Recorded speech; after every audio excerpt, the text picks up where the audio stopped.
հանրային տարբեր նախաձեռնություններում աջակցում եք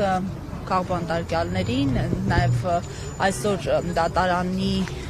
դատարանում գտնվող 18 արդարներին, ինչպես նշում է Բագրատ Սրբազանը,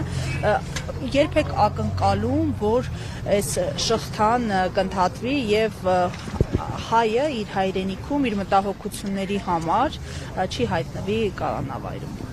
Տեսեք, քանի այս իշխանություններն են եւ քանի մոտենում է գնալով ընտրությունները, ինչքան հետաքրքիր մարդիկ կան, ովքեր կարող են իրենց շուրջ ինչ-որ ուժեր մոբիլիզացնեն կամ ինչ-որ բան նախաձեռնեն, իրանք այլ պիտի ազատազրկվեն եւ սահմանափակվի իրենց ազատությունը, որպեսզի այսօրվա ուզուրպատորը կարողանա, այսպես ասած, իր անելիքը անի, իրեն անհրաժեշտ բանը։ Այո, աջակցում եմ քաղբանտարկյալներին, որտեվ ունեմ ապրումակցում այս մարդկանց հանդեպ, օրինակ Նարեկ Սամսոնյանը Փառք Աստծո այսօր տեղափոխեցին հիվանդանոց այդ տղային, կարծես թե հասարակությունը sense կանգնած սպասում է երբ պետք է մահանա, որ հետո վայվույ անենք, մի խոսքով պայքարենք։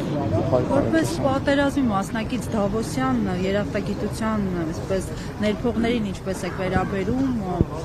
պաշտոնյաները Հայաստանի Հանրապետության բարձրաստիճան այնտեղ փաստորեն շնորհակալության խոսքեր էին հնչեցնում Իշխանական պետության ղեկավարի հասցեին, որի հետ պատրաստվում են այսպես խաղաղության դրկիցություն անել։ Տեսեք, այսօր տարբեր քաղաքական գործիչներ ասում են այ գաղտնի փաստաթուղթ ունենք, որ սրանք գործակալ են, այսպես, գիտեք ինչ, որևէ փաստաթուղթ պետք չի տեսնելու համար, որ այս մարդիկ եթե ստորագրումով է գործակալ չեն, ապա իրանք իրանց կոնկրետ պահում են այնպես, ինչպես իրենք գործակալը կդրսևորեր։ Ես չգիտեմ, ես բան չունեմ ասելու իրանց վարքին, պահվածքին չեմ կարող մեկնաբանել։